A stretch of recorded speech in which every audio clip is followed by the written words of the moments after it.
Así no nos tiene que hablar. Gracias por venir a todos. Gracias a los profes por darle tiempo también a la materia que tenían para formarnos. La verdad que esta es una charla que venimos preparando con el centro hace más de un mes. Nos costó que nos la aprobaran el proyecto y demás, hubo que ir a inspección. Así que gracias a todos por participar. Bueno, esto de hoy surgió porque nos conocimos con uno de los chicos por medio en la escuela. Él es profesor de isla, trabaja como entrevista, bueno, y surgió, leyó un libro, me pareció interesante para poder compartirlo con ustedes. Tienen ideas de cómo implementar la tecnología, el tema de los celulares en el aula, a mí es lo que me llamaba la atención, me interesaba. Y después que bueno, está bueno invitarlos para poder compartirlo con ustedes y que temas que tal vez en la práctica surjan, ellos puedan, que tienen un poco más, obviamente más experiencia, nos puedan ir como guiando, dándonos, y bueno, y aprovechamos la presentación de este libro para compartirlo con ustedes, lo pueden comprar también, pueden acceder a él, así que bueno, nada. Que lo disfruten, chicos. Gracias. Bueno, buenas tardes, noches, tardes todavía. Buenas tardes a todas y todos. Mi nombre es Diego Buffet, soy coautor junto a Nicolás Moisés del desafío de educar en el siglo XXI. Me presento yo primero cuál es mi labor. Yo soy profesor de secundaria, soy profesor de historia, profesor de materias técnicas, pues soy egresado de escuela técnica. Y después junto con Nicolás hice la licenciatura de educación, aparte también juntos hicimos una diplomatura en consumos problemáticos. Y durante principalmente la pandemia es donde empezamos a trabajar más juntos y a plantearnos los desafíos que teníamos día a día en la educación, en un momento que para todos los que fuimos docentes de la pandemia fue como un wow, ¿qué hacemos ahora, no? O sea, se paró el mundo para todo el mundo y para los docentes también fue una cosa rara. De repente no estaba más el aula, no estaba más la escuela físicamente. En grandes momentos no había nadie directamente, no había chicos, no había nada. Y bueno, fue un desafío, la vuelta también fue un desafío.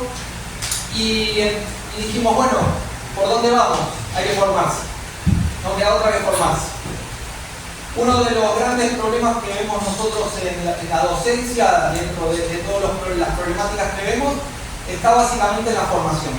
Todos los docentes necesitamos formación y hay un error en creer que la formación termina cuando te dan el título del secundario. Yo considero, esto es muy personal, pero yo considero que un docente que hace 5 años que no pisa un aula no tiene ni idea de lo que pasa en la educación. O sea, es muy cambiante, los tiempos son muy cambiantes, se aceleran mucho.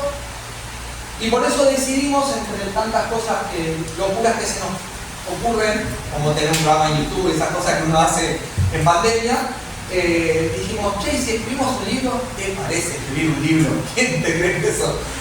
Y dijimos, bueno, pero planteémonos desde un lugar del debate, de abrir el debate.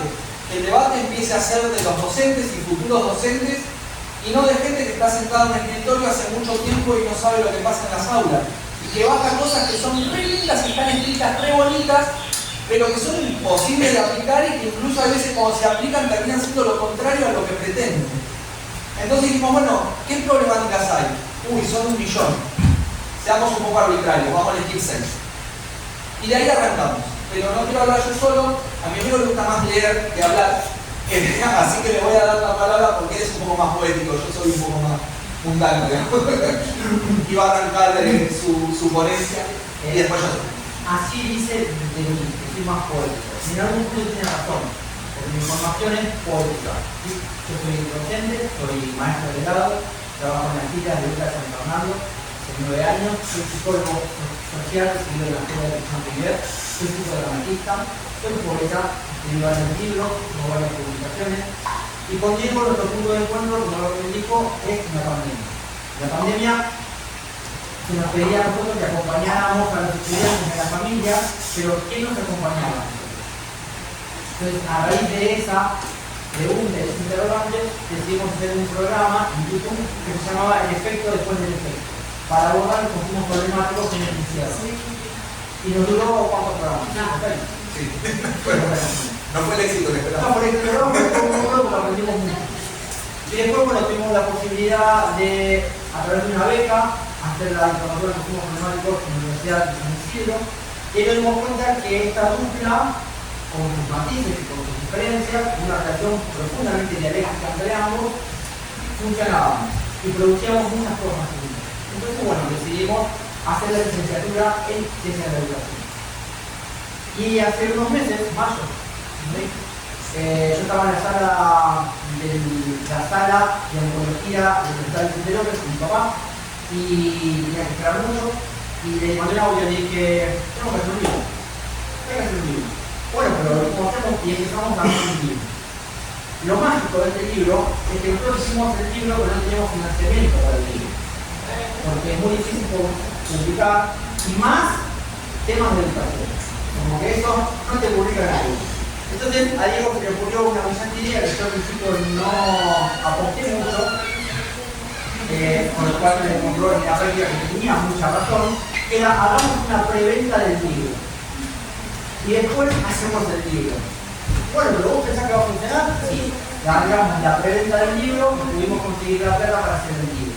Entonces, este libro es una construcción colectiva desde lo intelectual nuestro y de un montón de personas, 80 personas más o menos, que compraron el libro sin tener el libro, sin que haya libro, aportando a lo que estamos haciendo con él. Así que para nosotros este es el mayor regalo que nos dio la vida en este año, en el 2000 de este año. Y bueno, a mí me toca, a mí me toca ahora hablar un poco sobre el encuadre. ¿Sí? Nosotros partimos de que este libro es un libro con una metodología científica, entonces necesito hablar del encuadre para que entiendan en los marcos en los cuales nos vamos a mover. ¿Sí? Y como soy poeta, y siempre tenemos esta discusión, porque a mí me gusta empezar con poesía y terminar con poesía, pero bueno, negociamos que no termino con poesía, sino que arranco con poesía. ¿Sí? Pero es pertinente a lo que viene después. Así que muchas gracias a todos y a todas por estar. A las profes también. En su lenguaje de pequeños gritos, de claras risas sueltas, porque sí, como el trino, de silencios vehementes, de intersecciones adorables, viajando y preguntando con los ojos, Alfonso Enrique habla con las cosas. Conversa con las flores de la tela estampada, con sus juguetes diminutos, con las navisas de un vecino huerto, con el duende del techo, con la dama dormida en el sillón de la copia del cuadro de Picasso, con un hilo de luz, con una sombra en la pared, y acaso con otro libro igual, pero invisible, que se llama Futuro. González Tuñón, escrito en 1955, poema para el niño que habla de arte. No podría iniciar este conversatorio de otra manera que no fuera esta. ¿Por qué? Porque el desafío de educar en el siglo XXI es necesariamente una conversación entre nosotros, los autores, el orden sociohistórico y el devenir del proceso creativo que hemos atravesado. Es decir, de cómo, al igual que Alfonso Enrique, tuvimos que ir conversando con las cosas para entender el cómo y no el qué en sus múltiples sentidos. ¿Para qué? Para reparar a través de la obra nuestros vínculos positivos con la realidad y así entenderla, interpretarla, cuestionarla, modificarla e imaginarla, como aquel niño que en palabras de Tuñón imagina otro igual llamado futuro. La educación se realiza constantemente en la praxis. Para hacer hay que estar haciendo. Paulo Freire. Para comenzar este recorrido se nos hace imprescindible establecer los límites filosóficos, epistemológicos, metodológicos, nociológicos y éticos que fijan el encuadre real. Por un lado, apelamos al materialismo dialéctico marxista, pues nos ayuda a comprender críticamente las condiciones materiales de existencia sin renegar de las condiciones subjetivas que inciden en los procesos y los cambios sociales. En concordancia, una perspectiva situacional de la enseñanza nos posiciona en el territorio, en la época y en el contexto donde devienen los diversos recorridos de toda la comunidad perdida. Por otra parte, la concepción teórico-práctica del paradigma de la complejidad de morir nos permite una mirada holística, multidimensional, interconectada, espiralada y paradojal, para recorrer los diferentes problemas sin quedar atrapados en las conjunturas. Es desde este marco y y en línea con Liliana Sanjurjo, que proponemos una mirada desde lo gnoseológico, es decir, de cómo se construye el conocimiento, y desde lo ético, invitando a la docencia a pensarse no como una labor tecnocrática, es decir, como burócratas que deben seguir recetas escritas, sino que los invitamos y las invitamos a pensarnos como profesionales de la educación. Pensarnos desde lo gnoseológico nos permite apropiarnos de una teoría, una práctica y una técnica que nos ayudan a intervenir en el campo desde una perspectiva fundamentada. Asimismo, pensarnos desde lo ético parte de la necesidad de adquirir un compromiso individual y social en la tarea docente. Es necesario que la docencia racionalice que a la hora de tomar decisiones por medio de nuestros posicionamientos ideológicos y políticos estamos otorgando fundamento a nuestras acciones desde el plano de la conciencia. Ahora bien, establecido el encuadre, las palabras que siguen a continuación harán referencia al contenido y la forma de la obra. En primer lugar, nos hemos propuesto analizar algunas problemáticas que den cuenta de las tensiones dialécticas que emergen del campo educativo argentino en la actualidad, y quisimos hacerlo escapando de análisis simplistas y en su mayoría infundados de los medios masivos de comunicación. Sabemos que son muchas las problemáticas del sistema educativo de nuestro país, por eso decidimos, como una forma primaria de abrir un necesario debate entre educadores y la comunidad toda, seleccionar 6 problemas que a nuestro entender nos presentan desafíos que debemos superar para cambiar las condiciones materiales y subjetivas de la realidad educativa. Cabe aclarar, y esto es muy importante, que nuestra visión no es neutral y no hay forma en que lo fuera, ya que no se puede ser objetivo ni neutral cuando hablamos de educación. Como bien explica Paulo Freire, todo acto pedagógico es esencialmente un acto político, que se desarrolla en un determinado momento histórico, situado y atravesado por intereses de clase. Por lo tanto, nuestros actos y prácticas no son inconexos, ni desinteresados ni neutros. Y cabe agregar que todo posicionamiento político implica per se un posicionamiento ideológico, una determinada visión del mismo, seamos o no conscientes de ello. Dicho esto, debemos decir que pese a tener una ideología política marcada que nos lleva a posicionarnos claramente en temas políticos educativos, apelamos constantemente a la honestidad intelectual. No obviamos las críticas y autocríticas del colectivo docente y dejamos abierta siempre la puerta hasta el equivocado. Básicamente porque pretendemos analizar la educación con métodos científicos. Si planteamos como necesaria la actitud de pensar y pensarse como docentes, debemos preguntarnos entonces cómo construimos en un acontecer compartido con las y los protagonistas de este proceso una actitud de aprendizaje. ¿Cómo nos construimos como sujetos de conocimiento? En concordancia con el pensamiento de Guillaume Rivière y Paulo Freire, proponemos una tarea que es común otro, en una actitud pedagógica profundamente identificada con una actitud psicológica. Esta práctica requiere que los primeros obstáculos a trabajar sean los mismos. Por eso proponemos abrir el debate, recibir críticas, opiniones disímiles a las nuestras, contraposiciones. ¿Por qué? Porque sabemos que es necesario visualizar nuestros modelos de aprendizaje y sus vínculos, repensarlos en búsqueda de una nueva elaboración. Una cuestión central, ya que en nuestro posicionamiento, en el trabajo de nuestra identidad docente, es desplegar la posibilidad real de aprender del otro y con el otro. Problematizarnos y desarrollar una escucha que reconozca y valore lo diverso. Sabemos que la escuela es productora de saberes, de representaciones, de prácticas, es decir, de subjetividades. La escuela como gran productora de subjetividades. Es por eso que es tarea de todo el sistema educativo pensar y repensar constantemente qué tipo de producciones y reproducciones realizamos y qué horizontes podemos generar como espacios de conocimiento y aprendizaje que no sean solo eficientes, sino ante todo críticos, significativos y humanos. Verificamos el espacio áulico como una dimensión de construcción de significado y de impacto en la realidad.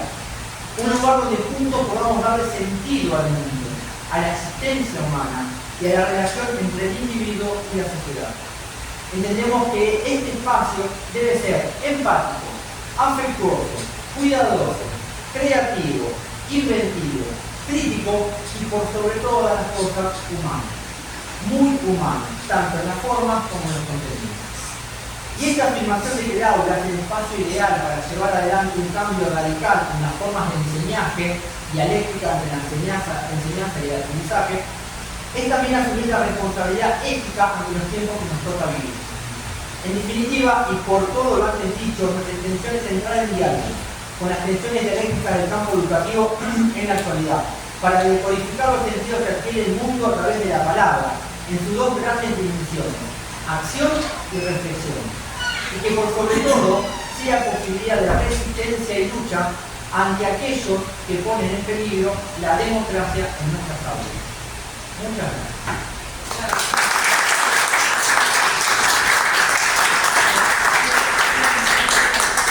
Fue una versión chiquita. Zafaron del poema al final. Zafaron del poema al final. Ustedes lo ven así y se ríen, pero no saben lo que son las negociaciones para lograr que saque un poema. Para mí es un logro importantísimo. Bueno, la idea principal de esto que están viendo hacer, ahora se lo voy a explicar, no es que estoy loco. La idea de esto es nosotros trajimos, bueno, una ponencia, yo quiero tratar un cosito y después era una cuestión y después la idea es poder debatir. Nosotros le vamos a proponer cuáles son las temáticas y poder debatir. Pregunten sin miedo, la idea es así.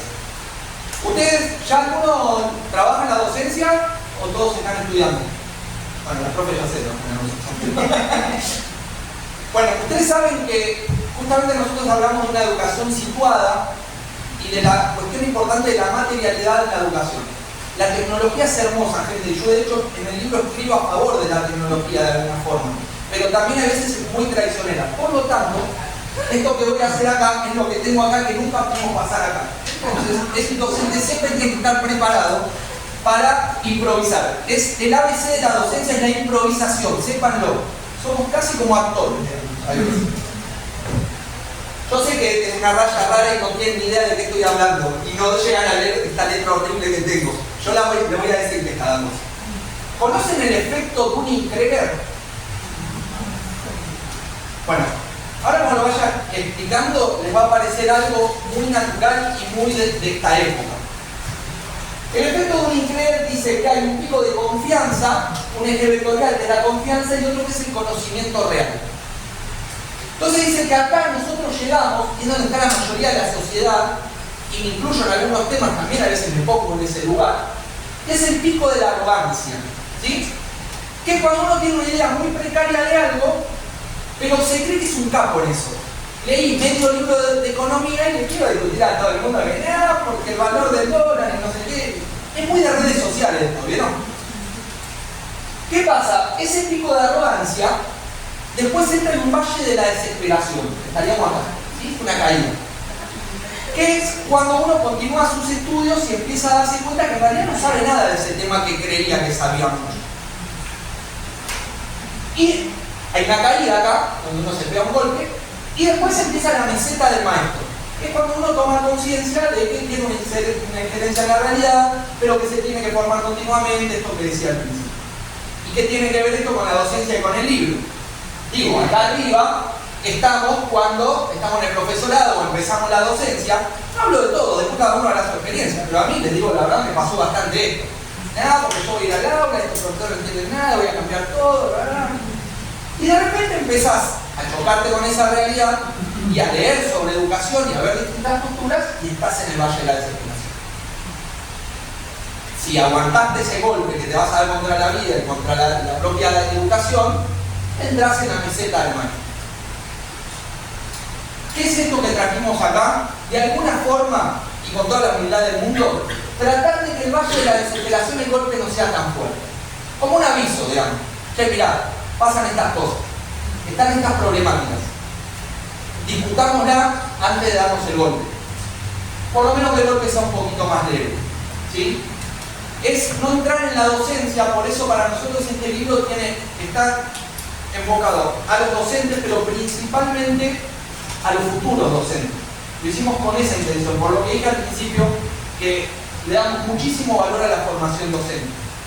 Entonces es un poquito eso, es tratar de alguna forma darles una manito a ustedes, que por ahí no la tuvimos o no la supimos ver nosotros cuando nos tocó estar en el lugar que están ustedes hoy, de empezar a discutir antes de darse el golpe sobre algunas cuestiones y tratar de no, y con la arrogancia, pasarlo rapidito. Así que dicho esto, voy a hacer como un repaso muy breve para entrar en el debate lo más rápido posible de cuáles son las temáticas. Nico dijo claramente, elegimos 6 temáticas, 7 en realidad. En realidad, gracias, yo muy amable. En realidad son 6, pero por lo general las obras de ficción siempre tienen un epílogo atrás, ¿no? Y el epílogo es como el recorrido inconsciente de toda esa obra que se pone de manifiesto al final. Los textos académicos no tienen epílogo. Y conmigo, al leer el libro nos damos cuenta que había una problemática que atravesaba todo el libro, pero que no estaba explícita. Estaba implícita, escondida. Y la sacamos al final en el epílogo, que es la violencia. Así que eso quería decir. Nunca vayan a ver una película a ver porque se espolea todo. Bueno, por eso que quería darlo al final. Se acaba de estudiar un libro. No se escuchó hablar. Bueno, la idea del libro, hacemos una introducción que es un poco, digamos, sobre el rol docente, desde 2 visiones, desde lo personal, pero ustedes si en algún momento lo leen van a ver que venimos hablando de la responsabilidad docente y todo, pero después nos marcamos, como dijo bien Nico, en un ámbito político, digamos. Hay una realidad en la que vivimos, y esa realidad no podemos ocultarla, por más que querramos, vivimos una realidad y la tenemos que enfrentar tal cual es. Entonces, ocultarla no hace más que, volvemos a lo mismo, a darse el golpe. Bueno, esta es la realidad, podemos quejarnos, podemos llorar, podemos gritar, batallar, pero la realidad es que estamos acá, si somos docentes, para transformarnos. Yo sí les voy a expoliar algo, si vinieron a hacer a la docencia a llenarse de plata, les digo que la verdad se equivocaron, vayan por otro lado, porque es lo nuestro, vamos a pelear constantemente por mejorar nuestras condiciones, pero no es venir a hacer plata. Creo que la mayoría de acá tiene la idea de haber entrado en la docencia para tratar de cambiar la realidad de nuestros chicos y chicas y cambiar la realidad del mundo en el que habitamos, ¿no? Para hacer un mundo más lindo. La introducción un poquito plantea eso, los paradigmas que nos planteamos, el paradigma de la complejidad, no tomar esto como un recetario porque no lo es, porque no existen los recetarios educativos. Cuando vean un libro que dice las 10 formas de dar clase en secundaria, pásenlo de largo, no más que dice. Si dice actividades para secundaria, por ahí sí les va a servir, pero si son las 10 formas de dar clases en secundaria, no, porque las clases de acá son totalmente distintas a las de la escuela de acá 20 cuadras. Entonces, la educación es situada. Es el primer punto que tenemos que entender sobre educación. Es situada, cada escuela es un mundo. Y nosotros no somos robots, vamos a tener que crear y ir dando clases en cada lugar según las problemáticas de ese lugar. Ahora, hay cuestiones que son más generales, y de eso trata el libro. Una de las cuestiones que trata, uno de los capítulos que escribió acá mi compañero, sobre la ESI. No, quería contar la forma de escribir. Cuéntame. Nosotros lo que hicimos es, esto de la dialéctica también está en la forma de escribir. Nosotros tratamos de entablar una relación dialéctica entre lo que es lo individual y lo grupal, lo individual y lo colectivo. La docencia tiene mucho de eso. Nosotros somos docentes en un aula, estamos solas, pero también somos docentes que compartimos con compañeros, que trabajamos de trabajar en proyectos, que tenemos un directivo. Entonces, la docencia tiene que ser individual, pero al mismo tiempo es algo colectivo y tenemos que acordar todo el tiempo. Y nosotros lo hicimos en el libro. Nosotros hacemos una introducción que está escrita por los dos, y después dijimos, bueno, cada uno donde se siente más cómodo, desarróllese. Hicimos 6 capítulos, uno, el cierre en conjunto y el epílogo en conjunto. ¿Sí? Nos pareció que es interesante porque habla un poco de lo que es la educación y lo que es el trabajo docente. Obvio que es difícil acordar. Es más fácil el aula para mí solo, me arreglo y creo que soy un genio. Cuando tratás con el otro también te marca límites, el otro también te marca errores y está bueno porque uno crece. ¿Sí? Sale de esa arrogancia de la cabeza. Entonces acá mi compañero elaboró bastante sobre la ESI, sobre la mirada de la ESI. No me voy a profundizar porque después si hablamos de cada tema lo vamos a ver. Más que nada porque lo que venimos registrando en las aulas es que, o por un lado, la ESI no se lleva adelante en el día a día, solamente en la semana de la ESI, como que la ESI fuera una semana, y vemos que en los niños, yo un poco más de la parte de primaria y yo más de la parte de secundaria, vemos que los niveles de violencia en las infancias van aumentando. Entonces la ESI nos parece que es la mejor herramienta que tenemos para elaborar esa violencia, darle un sentido en el aula y que los propios niños y niñas puedan ir construyendo diferentes acuerdos de convivencia.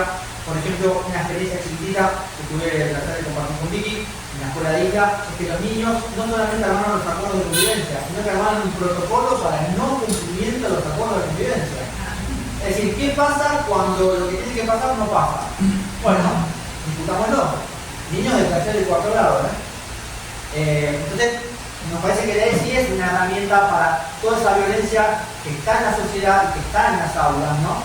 Desde una marginalidad discursiva, que ahora es una centralidad discursiva, ¿no? Hoy se insulta desde el primer mandatario hacia abajo, entonces eso hay que tomarlo en las aulas, elaborarlo, cambiarle el sentido y discutirlo. Entonces la ESI como una herramienta de resistencia en las aulas ante la violencia de género.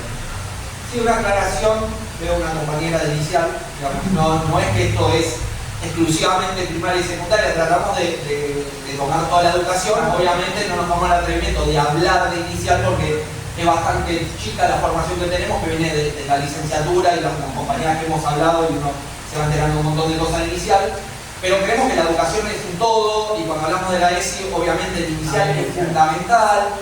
Uno dice, bueno, la tecnología en los últimos cursos de primaria y después secundaria. No, los chicos tienen problemática con la tecnología desde inicial. Entonces, en general, hay veces hay un poco de cada adulto, ¿cómo se llama? No me sale el nombre ahora, pero que los adultos nos creemos más que los niños. Y hay que prestar mucha atención. Siempre, yo me acuerdo del profesorado, era como, la inicial que hace Unicub. No, pará, la inicial es fundamental, digamos, los chicos.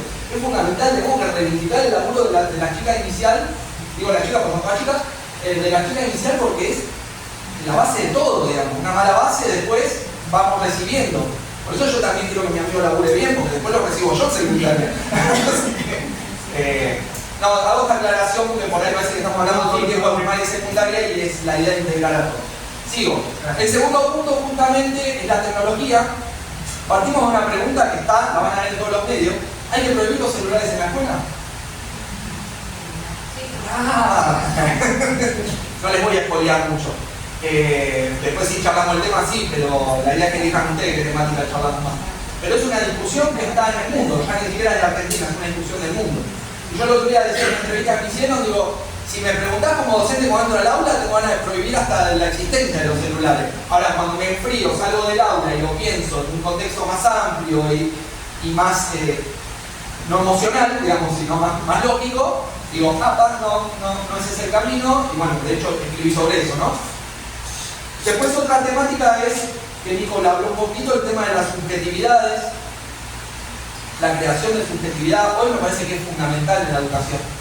Me parece que la educación, en esto también de la discusión con la tecnología y las inteligencias artificiales, si no entendemos los docentes que tenemos que cambiar el chip y que no somos más bajadores de información, estamos perdidos, ¿eh? Ahí sí perdimos la batalla, porque ahí nos van a reemplazar fácilmente. Si nosotros creemos que ser docente, yo hablo de mi trabajo para que se entienda, ¿no? Profesor de historia es pararse adelante de un curso y hablar como si fueras una televisión, estás perdido. Hoy el trabajo está muy relacionado con las subjetividades, justamente con el tema de que la información no es toda real. Hoy estamos plagados de fake news, el poder reconocer eso en los adolescentes es cada vez más difícil, la tecnología crea cada vez mentiras más sofisticadas. Entonces me parece que las subjetividades hoy en la educación son fundamentales. Hay que cambiar el chip en ese sentido. Acá mi compañero desarrolla mucho sobre ese tema. El cuarto punto que tocamos es un tema un poquito más álgido, digamos. Es el ausentismo docente. Basta de barrer los problemas bajo la alfombra, perdón. El ausentismo docente es real y es gravísimo, gente. Es gravísimo. Ahora, lo que tenemos que discutir no es que nos faltamos los docentes, es por qué faltamos los docentes. ¿Qué está pasando que faltamos tanto los docentes? Y como ven, me incluyo, este año falté como nunca. Me enfermé como nunca. ¿Por qué? ¿Qué es lo que está pasando? Habrá docentes más resistentes, menos resistentes, después son cuestiones biológicas, ¿no? Pero digo, ¿cuáles son las problemáticas? ¿Es porque los docentes somos vagos? Lo sabrá, no digo que no. Pero no hay otras problemáticas que están influyendo constantemente en nuestra labor, en nuestra realidad cotidiana, para que estemos faltando tanto. Eso es lo que desarrollamos en otro de los capítulos. Y a través de una idea que es del doctor Enrique Prison River, que decía que la lucha por la salud no es contra la enfermedad, sino contra las condiciones que la generan. ¿Sí? Entonces van a ver en el texto, que lo hace Diego, esa disputa de sentido todo el tiempo, ¿no? Dialéctica también, pero vuelvo a esto, el encuadre es dialéctica marxista, no se olviden de eso. El punto 5 está muy relacionado, que es el malestar institucional. Digo está muy relacionado porque es uno de los temas que nosotros tomamos como uno de los puntos que influyen en la salud docente.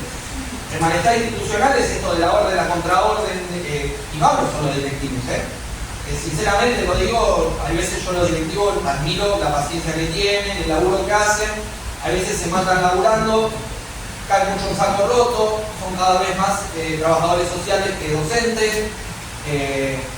Entonces ahí se empieza a generar, tienen una intención, pero después le bajan una orden de arriba y veo que están atados de pie y mano y la mandan a cumplir, y entonces vuelve a decir que no va, están queriendo que haga algo que no se puede hacer, y bueno, lo que dice el inspector que lo haga, y bueno, todo eso va generando un malestar institucional, la mala comunicación dentro de la escuela.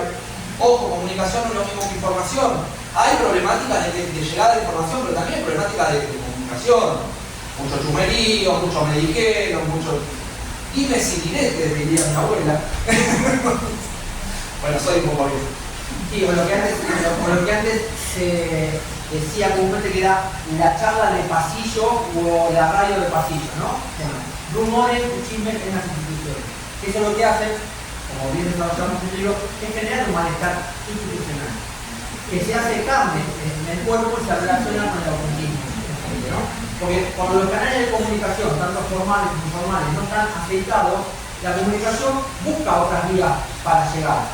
Esas vías que encuentra para llegar muchas veces no están fundamentadas.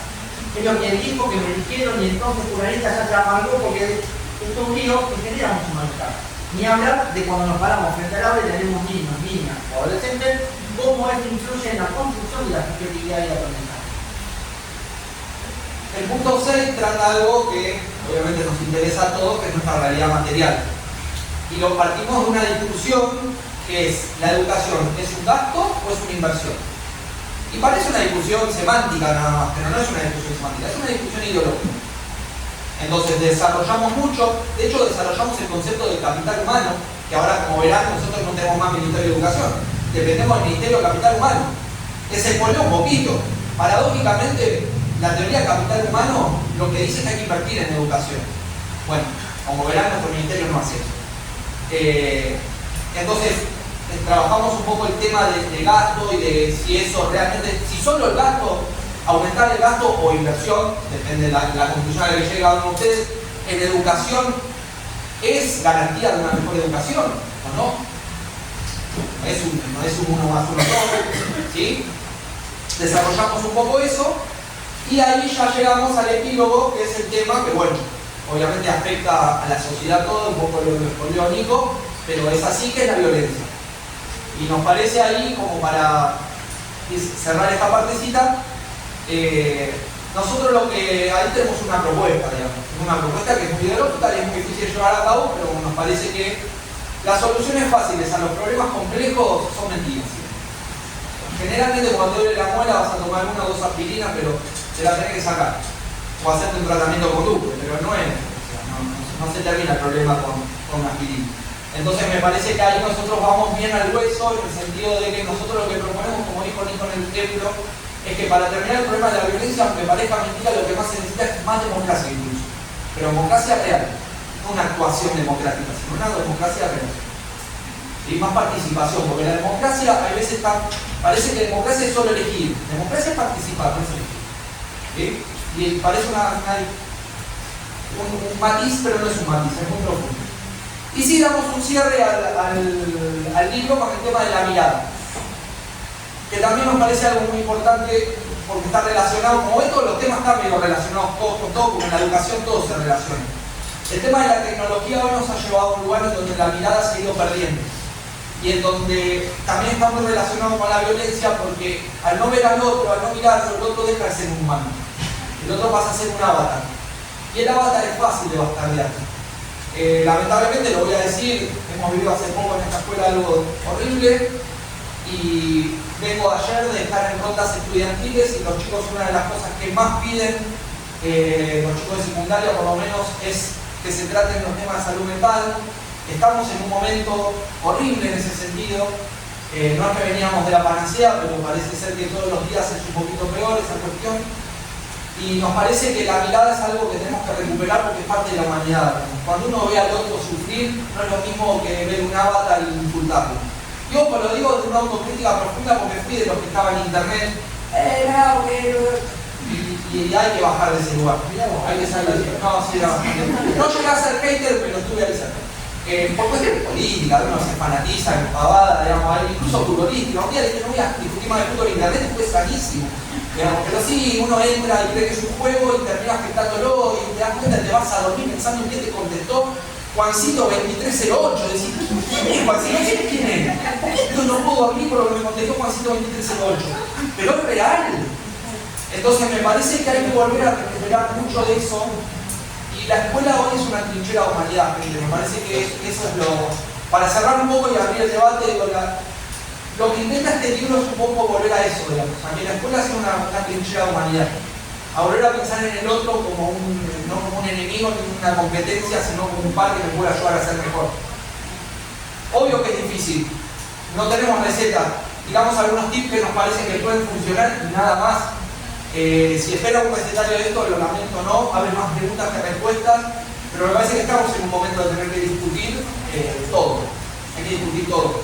La escuela, si no discute su base, su fundamentación más profunda de qué es, para qué estamos acá, y lamentablemente nos van socavando el edificio y un día se va a caer ese edificio. Terminaremos siendo una guardería y yo creo que nadie acá vino a ser una guardería, ni en primaria, ni en inicial, ni en secundaria. Me parece que queremos formar seres críticos. Bueno, esa es nuestra intención, abrir ese debate. Esperemos que ustedes estén dispuestos a hacerlo. La idea es, digan la cosa más inteligente del mundo, digan lo que por ahí para otros puede parecer la pavada más. Hay que hablar, gente. Hay que hablar. Sí, así que cerramos. No, pero quería agregar algo, bueno, como está diciendo que estaba pensando, que no solamente hay que discutir, también hay que acordar. Lo que se acuerda hay que sostener. Si no funciona, no importa, reacordaremos otras cosas, pero hay que establecer acuerdos. Esos acuerdos hay que sostenerlos. A veces uno plantea en la escuela, incluso en la vida misma, con tu compañera, con tu compañero, con tus padres, con tus hijos, acordamos algo.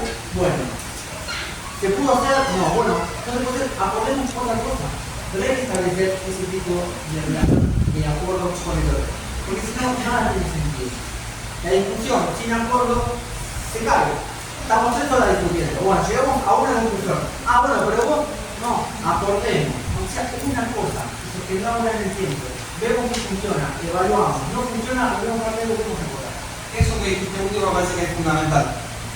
En las escuelas vamos haciendo un saltimbanquing entre modas de problemáticas, todo el tiempo. Baja una problemática porque se le ocurrió real o a veces parecen inventadas, pero generalmente son reales. No, el problema de las apuestas virtuales, todo hacer talleres de apuestas virtuales. Y hacemos talleres de apuestas virtuales 2 semanas y nos olvidamos, no existe más las apuestas virtuales. Los pibes que no juegan más. El problema del bullying, todos hacer talleres de bullying. 2 semanas. El problema que tiene la educación como cuestión social política es que los resultados de una política educativa no se ven enseguida. Por eso los distintos gobiernos, y acá saquemos ideología de lado, no apuestan a la educación realmente porque no tienen rédito político. Porque el cambio que vos haces hoy se ve probablemente lo aproveche otro gobierno. Entonces quieren cosas mágicas.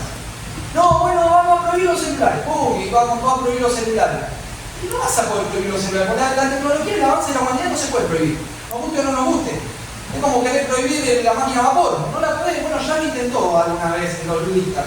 Trataron de destruir la máquina porque le quitaron el laburo y no era ese el problema. Entonces con los celulares pasa algo similar. vuelvo porque me voy con los celulares de vuelta. Pero aparte, cuando aparecen estas modas, pareciera que ahora no tienen problemas con las apuestas. Y el alcohol, y las sustancias, y las pantallas. Ya, ahora todo esto, ¿qué? Ya no se drogan, ya no consumen alcohol, ya nada, ahora todo esto. Y después van cambiando y como que parece que borrón y cuenta nueva. No hay como una continuidad, un seguimiento en eso. Y eso también hay que ponerse, hay que poder pensarlo y discutirlo y acordar nuevamente. Me parece que ese es el mensaje. Bueno, para no ser tan cansado, hablamos un montón, no sé. O sea, nos gusta hablar a los dos. Queremos ser un poco participativos.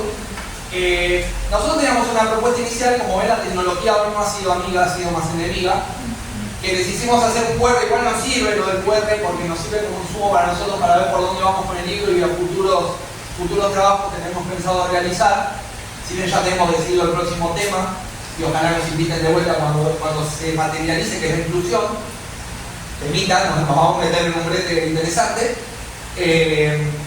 La idea es que ustedes decidan sobre qué temática discutimos y profundizamos, pero por ahí, como tenemos problemáticas acá tecnológicas, abrimos y planteen ustedes lo que quieran, opinión, preguntas, lo que ustedes quieran. Como argumentamos, el problema de la inteligencia artificial. Bien. No exclusivamente del campo educativo, pero bueno, si permitíamos o no permitíamos, si consideramos un avance o no, bueno, eso puede hablar. Nosotras que trabajamos. ¿Qué onda con la inteligencia artificial? ¿Cómo nos llevamos? ¿La queremos o no la queremos, bro? Llevamos bien poco, mira, No, perdón, no te veía. tenemos más grupitos de dos, igual creo que son en general, llegamos un poco a la conclusión que al ser una herramienta, depende de su uso. Como que puede ser cosas buenas, las que se puede aprovechar, o bueno, cosas que no son tan buenas para la educación en general. Le voy a hacer una pregunta para todos con lo que ya dicen. ¿Qué piensan, va a ser redundante, qué piensan los estudiantes de secundaria sobre lo que vos dijiste? ¿A qué determinación creen que llegarían sobre la inteligencia artificial? Es buenísima. ¿La misma o que es buenísima? Bueno, Ojalá fuera esa. Ojalá fuera esa. ayer estuve en las rondas estudiantiles secundarias. Acá está, ella es mi hija, que es estudiante de acá del colegio. Estuvimos en las rondas estudiantiles y justamente una de las temáticas que se tocó fue inteligencia artificial. Y dijeron lo mismo que dijiste vos. O sea, ojo, yo partía del mismo prejuicio. Yo parto del prejuicio de que los jóvenes, tal cosa, y me sorprendió, está bien, son jóvenes que son mucho más participativos, no es la generalidad, pero que todos más o menos, si bien uno cree que no, seguramente son todos re tecnofóbicos, o son todos re tecnofóbicos, tanto los profesores como los estudiantes, hay una mirada relacional que es la que tenemos nosotros con la tecnología. La tecnología es una herramienta, el tema es cómo la usamos. El tema con la inteligencia artificial es una disputa que Benazayat, que es alguien que yo cito mucho en el texto, y Benazayat plantea constantemente es: ¿nosotros queremos ser una máquina o queremos que la máquina trabaje para nosotros? Parece lo mismo, no es lo mismo. Si nosotros queremos imitar a la máquina, como dije hoy en otra cosa que es parecido, estamos perdidos. Porque la máquina, el trabajo de máquina, lo hace mejor. Es como si yo me quiero transformar en auto. Y no, la verdad es que el auto va a ser mejor que yo. Agarro dos ruedas con una mano, le pongo dos ruedas en los pies, y no, el auto va a ser auto. Ahora, si yo quiero usar el auto para mis intereses, generalmente voy a sacar mejores cosas. Entonces, me pareció medio tonta, ¿no? La comparación, pero creo que se entendió. Entonces, con la inteligencia artificial es un poco parecido. Si bien, sin entrar en cuestiones paranoicas, también no sabemos cuál es el límite. Eso también es verdad y hay que decirlo.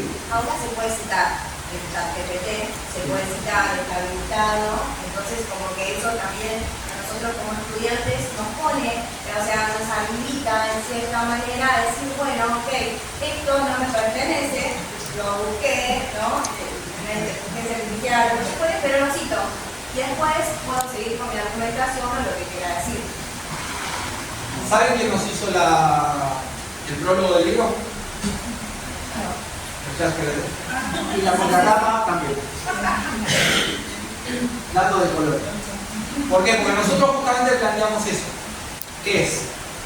Está bien que nosotros como docentes en esta discusión de si nos van a venir a quitar el laburo, la inteligencia artificial, la hagamos hacer el prólogo. Yo les soy sincero, cuando vamos a sincerarnos. Nos iba a hacer el prólogo una compañera, que es profesora acá y todo, del terciario, y tenía mucho trabajo, muchos problemas. Nosotros ya habíamos hablado con la editorial, todo. Bueno, no dejaba, no pasa nada, tranqui. Digo, ¿le hacemos con el chat GPT? Dale, vamos. ¿Me haces un prólogo? Sí, subí el archivo. Hice así, tac, bajó todo el prólogo. Me asusté un poquito, vamos a ser sinceros, me asusté. Lo leí por libro. ¿Querés que te haga uno con las palabras de ustedes? Me puso. Bueno, dale, le digo. A este boludo, ¿qué le pasa? Dale, le pongo. Ahí me asusté en serio. Éramos nosotros dos escribiendo. Era como una conversación por WhatsApp. Después voy a ser sincero. Le dice, ¿querés que te haga un híbrido entre los dos? Tiene una porquería el híbrido entre los dos. Ahí sí le bajó la calidad.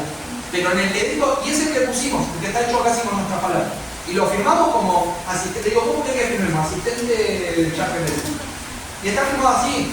Pero nos pareció que era un poco también jugar con esto. La tecnología no se puede frenar el avance del mundo. El tema es, ¿para qué? Y esto es también lo que nos vamos a plantear educativamente. O sea, discutimos todo el tiempo sobre educación. Y nunca discutimos educar para qué. ¿Para qué somos docentes? ¿Por qué somos docentes? ¿Qué queremos de los chicos? Es una discusión y es algo que uno constantemente tiene que pensar. Sí. Yo creo que está bueno esto de la tecnología, de no verla como prioridad, porque es parte de la sociedad en la que vivimos. Bueno, todos los contenidos que uno haga para determinados temas son los contemporáneos, entonces es un momento y ahora está la tecnología. Creo que está bueno porque con unas amigas que pasan a de teatro, y somos todas mujeres, entonces yo le digo, bueno, hacer la familia de la cura. ¿Hacer qué, perdón? Ok. Bueno, nosotros todo por pero también nos tocó hacer otro trabajo de otra materia, en el cual varios usaban con ChatGPT y después había que decir, ¿y dónde sacaste esto? Y es como que ahí, como que había que hacer uno más, teníamos que bajar, pero teníamos que terminar diciendo, si lo que estamos haciendo acá, bueno, hay que abrazarlo, pero lo que hacer con palabras. Pero creo que uno como docente, no sé si en mi caso, porque soy inicial, pero para los primarios, está bueno enseñarle a los chicos que estamos viviendo en una sociedad llena de tecnología, pero enseñarles los extremos y enseñarles a manejarlo. Es una herramienta, pero es como arma de filo. Yo creo que estoy totalmente de acuerdo. Tengo un hijo de 3 años. 3 y medio. Hay un gran error que tenemos los padres de creer que nuestros hijos siempre son los más inteligentes del mundo. ¿Sí? Es muy de padres. Siempre creemos, es pequeño. Y en general la tecnología, ese error te lo levanta más alto. ¿Por qué? Porque el pibito de 3 años agarra el teléfono y dice, es un genio, mirá cómo lo maneja. No, está hecho para eso el teléfono. Para que lo maneje un nene de 3 años. Y el problema, que a mí me pasó con mi hijo, que en un momento le sacábamos el teléfono y se ponía violento.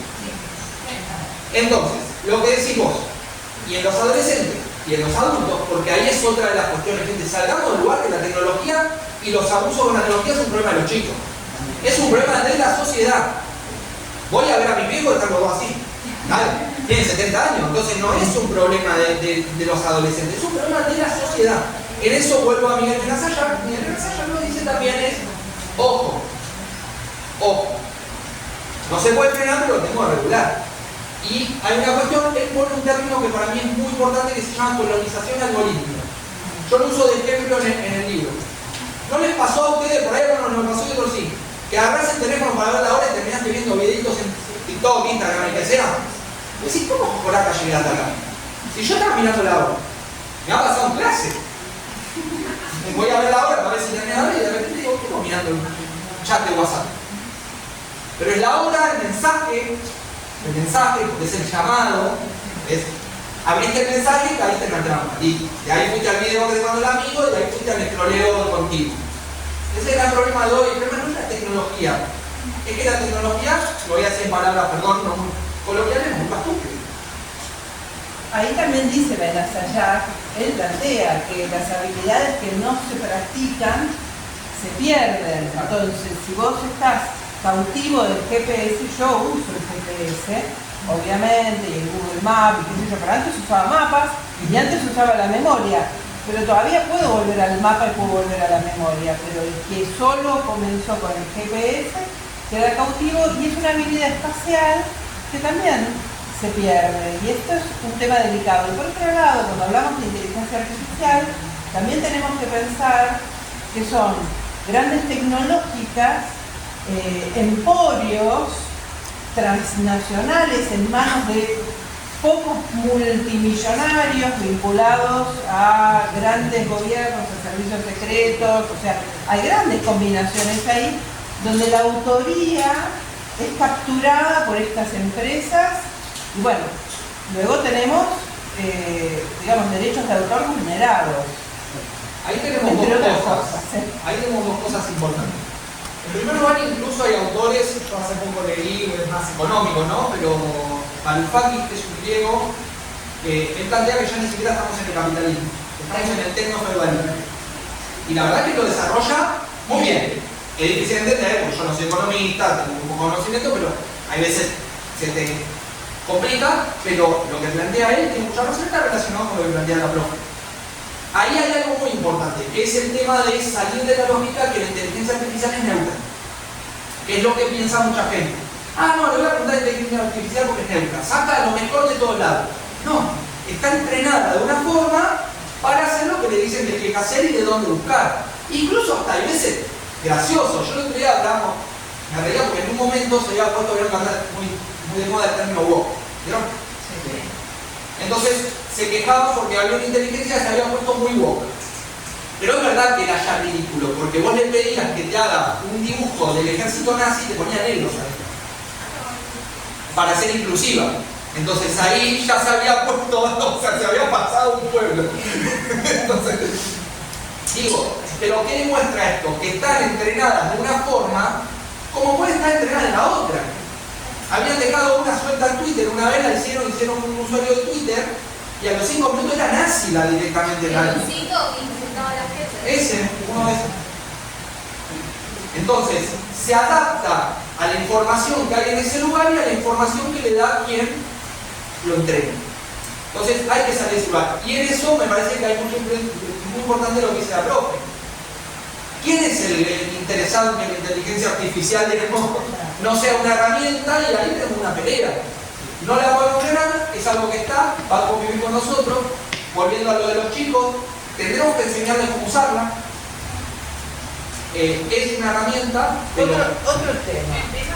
Las habilidades lectoras básicas son indispensables, porque la gente cree que simplemente por entrar en la computadora, no, al contrario, tenemos que tener las viejas habilidades de comprensión y de lectura, porque después buscar en un texto digital requiere otras habilidades nuevas, que es la de seleccionar, ¿no?, correctamente y poder discernir entre ese mare magnum, ¿no?, de datos que inclusive están en un texto que es que vos linkeás dentro de un mismo texto y dentro de un mismo texto te van llevando a otros lugares. O sea que como docentes volvemos a decir, tenemos que insistir en la enseñanza de la lectura y la escritura como habilidad primaria, como habilidad principal. Como transacción entre lo que uno es y el texto que da. ¿Alguien quería ya hablar?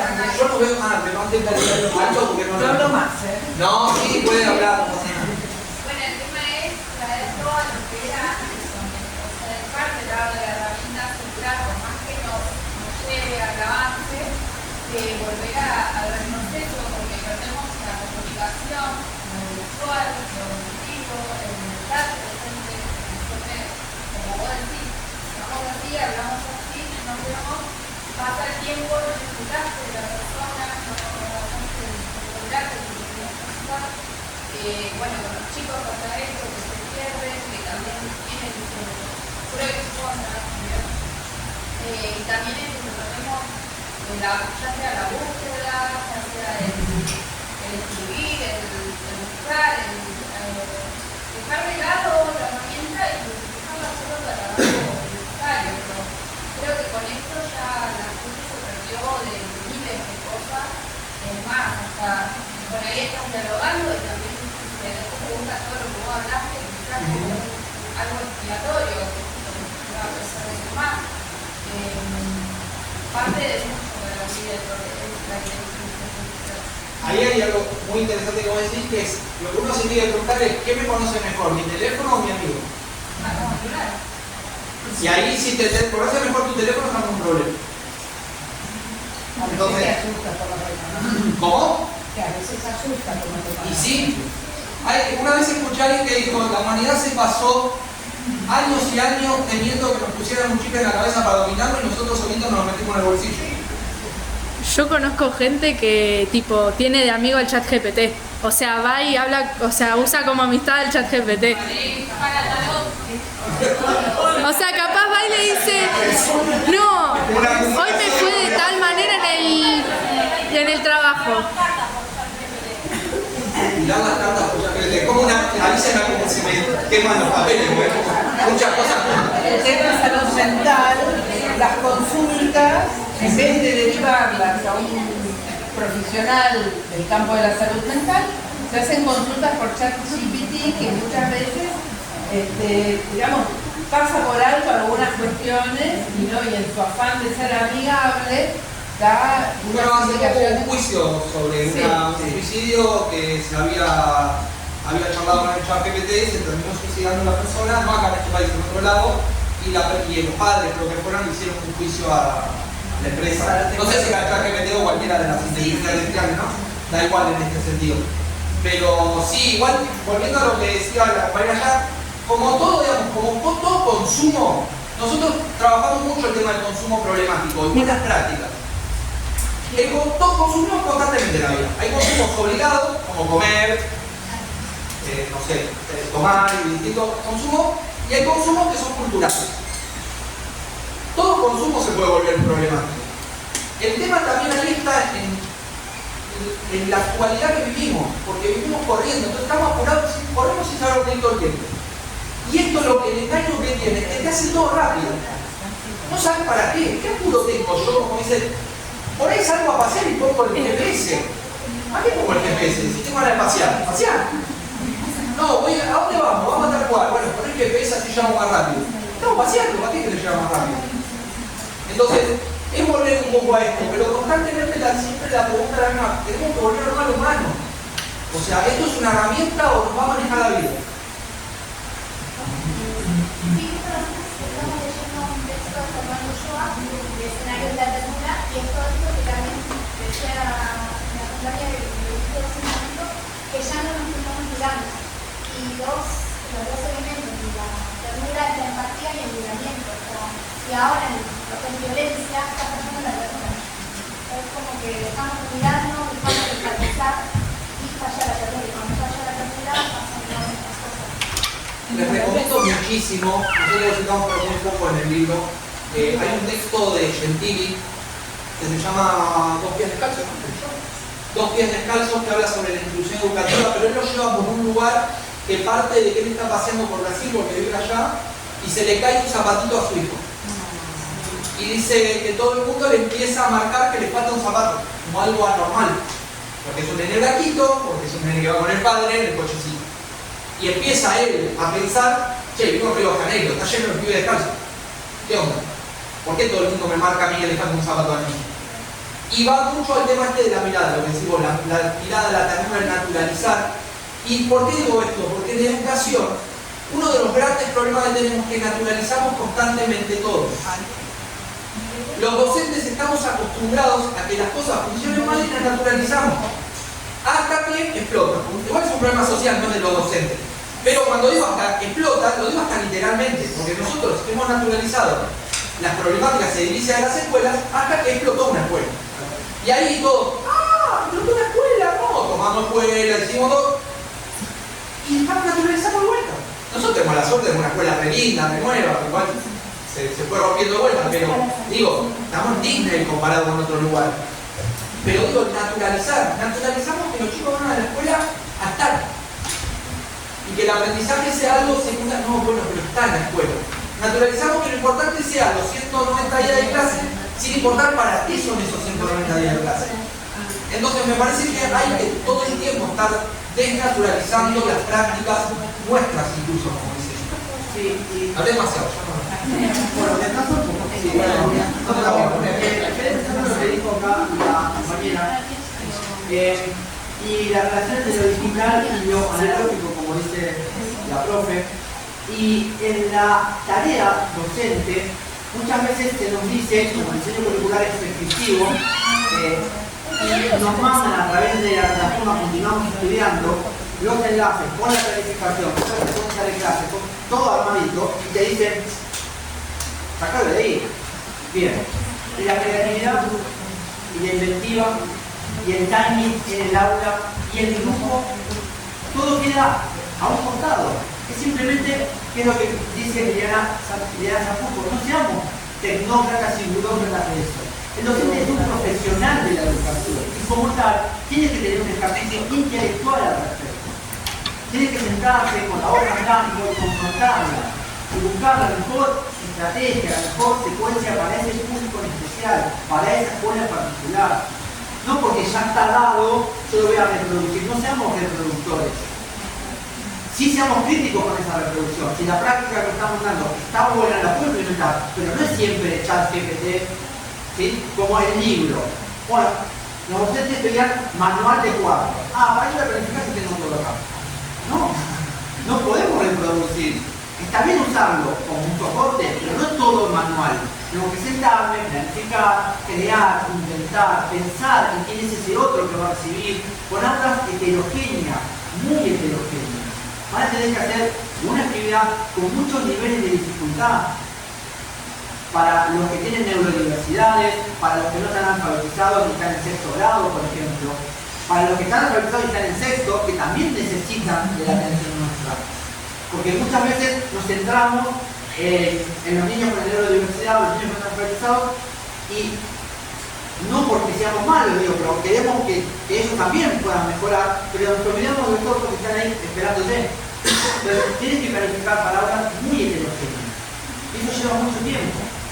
Y está bueno que se puedan sentar y crear sus propias actividades, con sus propios objetivos, con su propia fundamentación, pensando en el destinatario, que es este niño, niña en particular, no una estadística, no un número abstracto, no un sin público, ¿no? Por eso el aula es importante como lugar de resistencia ante eso. Y también, y ahí entra en juego, perdón, con lo que dice él, dije no hablo, pero voy a seguir hablando. Ahí entra en juego lo que dice en el juego dialéctico, la realidad material que tenemos los docentes.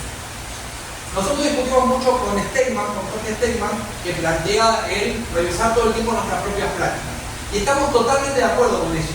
Pero él plantea que la cuestión material, sindical, no importa. Sexto, y lo llevaban, lo mismo de Fernández, lo llevaron a la dirección y le sacaron al otro, lo llevaba de la mano, bravo, la verdad, y yo dije, terrible humillación, es necesario, y dije, ¿cómo? Yo de afuera lo veo como indignante, hay un montón de cosas que desde pedagogía tendríamos que haber hecho.